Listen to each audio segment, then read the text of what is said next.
ভারতের মধ্যে অনেক জায়গায় অদ্ভুত বিশ্বপ্রসিদ্ধ স্মারক আছে, যার কারিগরি দেখে দুনিয়ায় অনেক মানুষকেই হয়রান হতে হয়।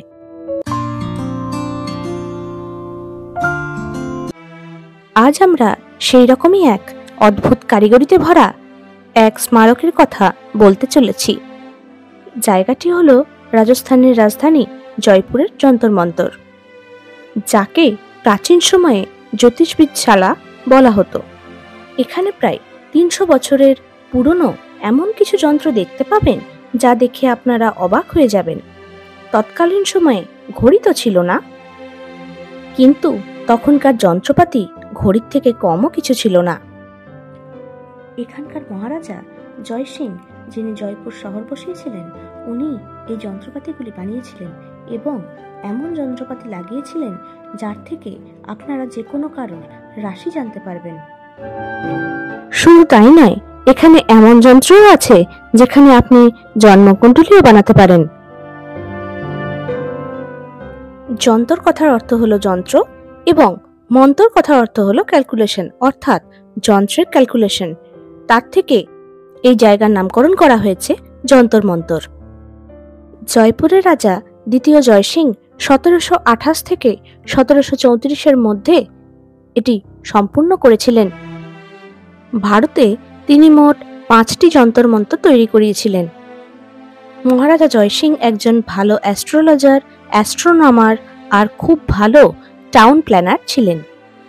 সবথেকে বড় যন্তর মন্তর হলো জয়পুরের যন্তর মন্তর, যা আজও সূর্যের রশ্মির দ্বারা তার কাজ চালিয়ে যাচ্ছে।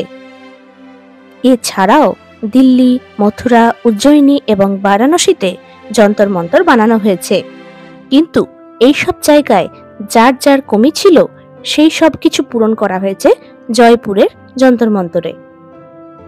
যন্তর মন্তরের নির্মাণ স্থানীয় পাথর দিয়েই করা হয়েছিল, মাঝে মাঝে কিছু ইটের ব্যবহারও ছিল। যন্তর মন্তরকে ব্রিটিশ শাসনের দ্বারা অনেকবার পুনঃস্থাপিত করা হয়েছে, বিশেষভাবে ১৯০২ সালে। ১৯৪৮ সালে একে রাষ্ট্রীয় স্মারক ঘোষণা করা হয়েছিল। ২০০৬ সালে একে পুনরায় স্থাপন করা হয়। ১৯৬৮ সালে একে রাজস্থানের রাষ্ট্রীয় স্মারক ঘোষিত করা হয়েছে। নিশ্চিতভাবে বলা মুশকিল যন্তর মন্তরের নির্মাণ কবে শুরু হয়েছিল। রাজা জয় সিং এর মৃত্যুর পর উনার উত্তরাধিকারী ঈশ্বরীয় সিং এর শাসনকালে বেদশালার সমর্থন পাওয়া বন্ধ হয়ে যায়, যার কারণ ছিল উনার আর উনার ভাইদের উত্তরাধিকারের লড়াই। এরপর ঈশ্বরীয় সিং এর উত্তরাধিকারী মাধো সিং এই বেদশালার সমর্থন করেন, কিন্তু এর গতিবিধি জয় সিং এর সময়ের মতো সক্রিয় ছিল না। প্রতাপ সিং এর শাসনকালে এই বেদশালা পুনরায় স্থাপন করা হয়। প্রাচীন ভারতীয় গ্রন্থ থেকে এর প্রেরণা মিলেছিল। বৈদিক গ্রন্থে সময়মাপিক ক্যালেন্ডারের উল্লেখ পাওয়া যায়। শঙ্কু যন্ত্রও এখানে ব্যবহার আছে, যার উল্লেখ প্রাচীন গ্রন্থে আছে।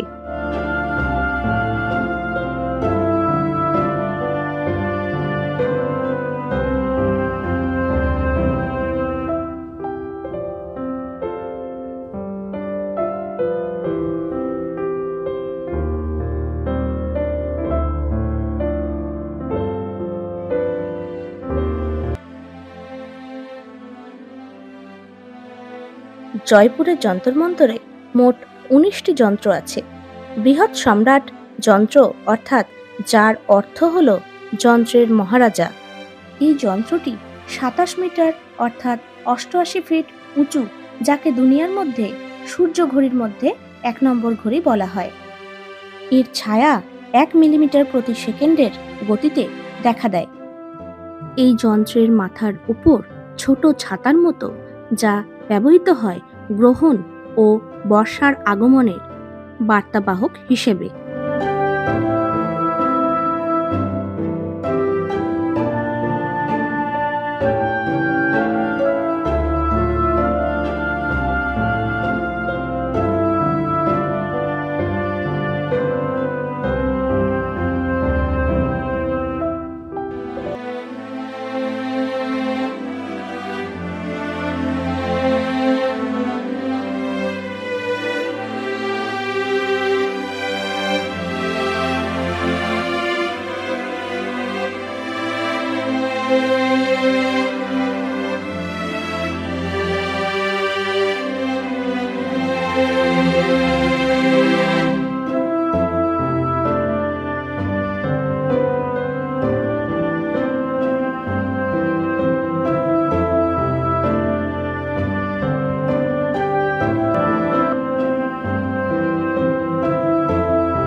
ছিল জয়পুরের যন্তর মন্তরের উল্লেখযোগ্য কাহিনী। এটি এমন এক জায়গা যা কেবল প্রাচীন গ্রন্থের উৎকৃষ্টতাকে দেখায় তাই না, এটি আমাদের সাংস্কৃতিক ও ঐতিহাসিক গৌরবেরও প্রতীক। আজকের ভিডিওটি এ পর্যন্তই। তাহলে সম্পূর্ণ ভিডিওটি কেমন লাগলো আমাদের কমেন্ট বক্সে জানাতে অবশ্যই ভুলবেন না। আর আমার চ্যানেলে যারা নতুন বন্ধু তারা অবশ্যই আমাদের চ্যানেলটি সাবস্ক্রাইব করবেন এবং পাশে থাকা বেল আইকনটি অবশ্যই প্রেস করবেন, যাতে নতুন নতুন ভিডিও দিলে আপনাদের কাছে খুব তাড়াতাড়ি তার নোটিফিকেশন পৌঁছে যায়। ধন্যবাদ।